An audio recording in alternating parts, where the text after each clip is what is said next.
Thank you, Gary. We will open the public hearing. It is 7:49, and I will take testimony, any type of testimony.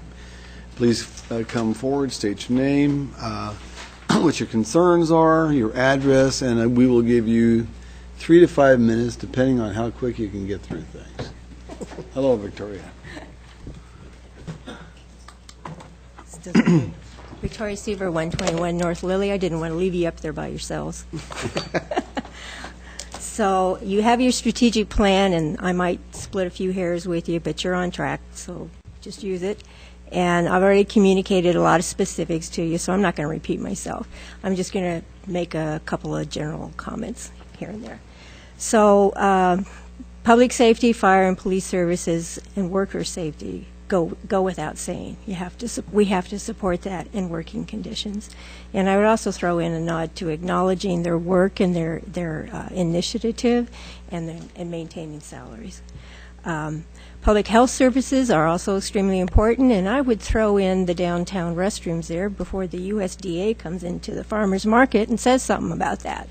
So, and we shouldn't be burdening the businesses to supply that. And I know we're going to go forward, but bear in mind that you have kids that have scraped knees. You need a little counter space. That includes dads who take care of kids, so don't go too bare bones on it. Be frugal, but make it nice. Infrastructure, you can't live without it, so you got to support it. Our unique city identity, what sets us apart and points us in the direction toward sustainable growth, goes beyond dollars. It's not just economy, so keep us Moscow. Airport's critical to growth, but I have some concerns. It's very critical that our partners see through their part, and it's commendable that we're partnering well, but I'm a little worried. I don't know about the universities. You know, they're not in charge of their own budgets exactly. The legislature is, and so I don't know if they can always pull through. And I don't want to be where Walter said in another meeting, in for a dime, in for a dollar. Or to be presumed that we'll just suck it up. So be extremely careful about that. And the last 3 things I'll say is water, water, water. Or I could say smoke, fire, and drought. But for the city, water. So conserve and support incentives to save water, and very importantly, model the behavior, educate, and increase awareness to use water wisely. Alternative sources are going to be a huge challenge. I'm not sure where you're getting surface water or if we're in drought, but keep on it. And you'll get more public support if they understand the need and if they are participating in conservation, and then they are involved in it and they understand it, and then you're going to get some buy-in, and you're going to need it. So, thank you. Thank you, Victoria.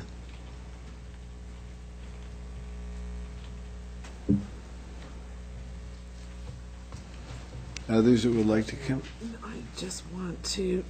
I just want to note for the record that we received input from Nancy Cheney. Okay. And you've all received that. Thank you. Other public comment?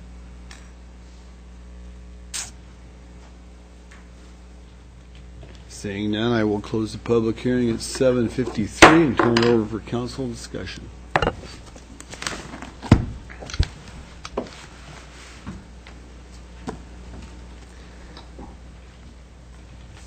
I'm waiting for Hart, but he's not. I'm not discussing. Okay, so, Walter, go ahead. Start right off. Trying to be polite. Why, I appreciate that. I hope I'm not, well, that's not true. I trust I'm not the only one that's going to speak on this, but we'll find out. Some compliments, Gary, to staff's hard work on the budget. I know you put in untold hours while at the same time trying to keep this place running, meaning the city. But untold hours, you and Don and others and the department heads, you know, working your way through this morass and attempting to do what you can with it.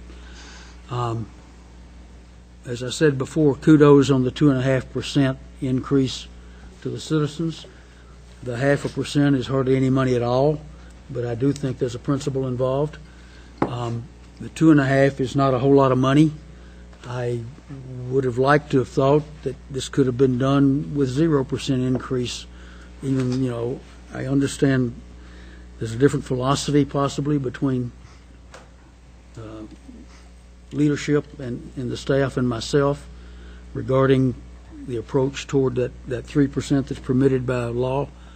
But 2.5 is better than 3, so there. I'm okay with the proposed salary increases. Our people are truly a very, very valuable asset. The water and the sewer systems are also, but the people, without them, none of that works. So I have no problem with the proposed salary increase. A couple of things, though, if I might, to pick at. With the strategic planning process and system, I continue to have problems with that declining revenue jeopardizing service levels. I talked about it the first time I saw it. I've talked about it subsequently. It remains in the list, and I do not understand the math. In 2013, we had $12.2 million in general fund revenues. In 24, and this is all just the numbers I've got in front of me. In 2014, that went from 12.2 to 12.8. In 2015, the adopted budget goes from 12.8 to 13.5.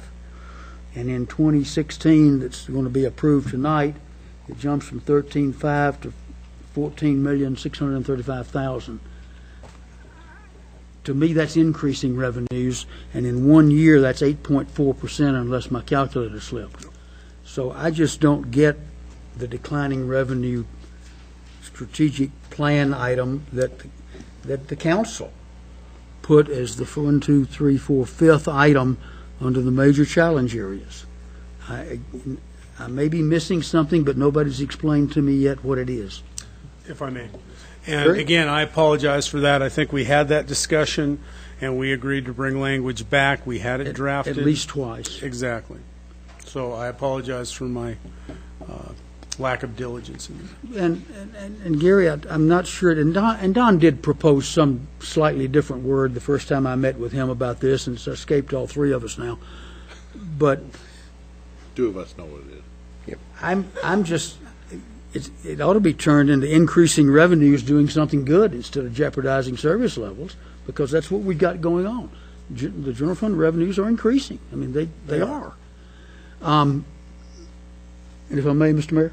Continue, Walter. And then my other one has to do with the fact that the number one major challenge area is deteriorating pavement conditions. I know you made a statement that we're looking at working on it. You talked about getting into 2017 to get all of these, not all, but a larger number of these challenge areas addressed. But in this budget, if I'm reading it correctly, we only added $50,000 to the pavement improvement program. What page are you on, Walter? I am on 112 of the detail book. And these numbers quite frankly, come from Tyler, because I didn't want to sit up here and look like I didn't know what I was talking about too much tonight. So I called him to check some things, and he straightened me out on some things. But his math says that, and I know you rolled 2015's pavement management over into 2016, because we didn't do any in 2016.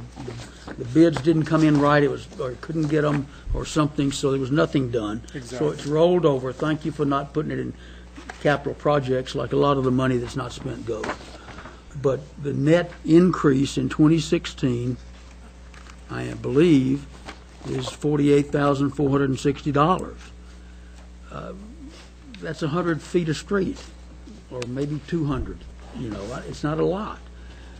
And you said that Tyler needed $2 million a year, and his number to me this afternoon was 1.2. Okay.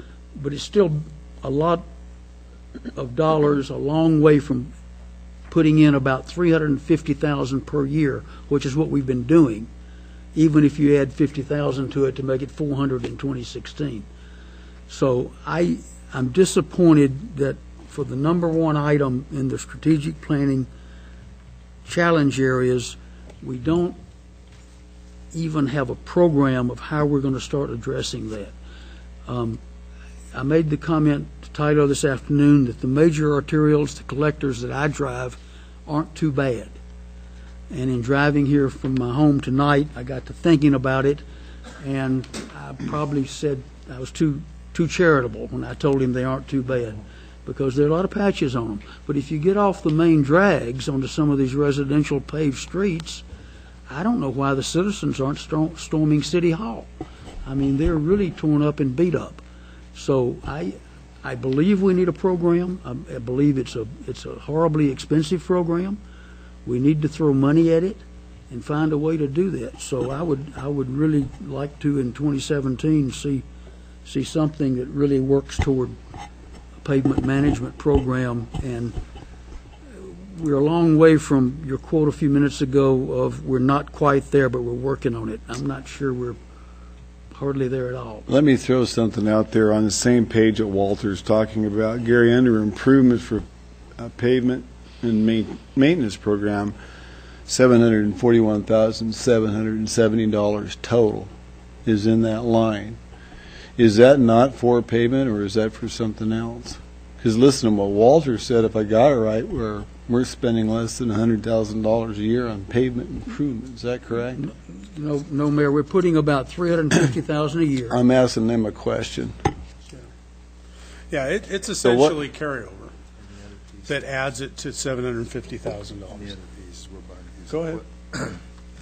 Okay, so two things that was addressed in a few weeks ago when Tyler presented the payment management program was one of those, and then Gary highlighted it tonight, was that it still takes equipment to do those things. And this is the first year in over 10 years that I know of where Street Fund actually contributed its own resources towards equipment. And so we bought a major piece of equipment. The Street Fund is buying it this year, and that hasn't happened in the past. Don, I got a quick question for that. If I recall right, it was a 2-ton dump truck, a front-end loader, and a 1-ton truck. Is that correct? $240,000. Okay. Yeah. And so in the past, General Fund has been supporting that, and General Fund continues to support Street Fund. We did get funds because of the gas tax increase. $225,000. And yes, and that is reflected in the 16 budget as well, which was prioritized towards some of that equipment and to increase the pavement management program as much as we could. Those are the two areas that we thought were key to the Street Fund. Now, for the last 10 years during the audit process, and Gary showed that slide tonight, is that the Street Fund is probably the most, it is the most restrictive fund that we have of all the 23 funds that we have. And the reason for that is because it's so limited in resources. And we try to add more money to it. It's, like you said, we're a people business, and pavement costs keep soaring, but gas tax monies do not. So when we saw this as a shot of $223,000, Walter, you're right, we added that towards equipment, and we added it towards a locate person, and we added it towards, because 15%, I think it's 15% in the Street Fund, is for that locate person, and the other part of it is pavement management. So we've done, I think, all three goals pretty well with the limited resources that we've allocated. Mayor, Art, just a couple comments about the major challenge area language. I think the intent of your declining revenue statement is actually that it wants to reflect the fact that there's an imbalance between available resources and needs, and I think that is the gist of that particular line item, perhaps not phrased as with such semantic finesse as maybe as it should have been, but I think that's what they're after. I'll certainly put that on reference. Thank you. But also, I think that the city's done a really good job of presenting a balanced budget, not just in terms of the numerics, but in addressing the many diverse needs that this city faces on an ongoing basis, providing for the council goals, the bathrooms downtown, the improvement of the visuals in the city entrances, bike lanes, bike paths, all the other needs that we have in addition to actually trying to maintain the infrastructure, the sewer lines, the water pipes, the wastewater treatment plant to avoid getting fined by the EPA, for goodness sakes. It's a real juggling act, and I think this budget is put forth by the staff with the slight modifications that we went through back on the 16th really accomplished that.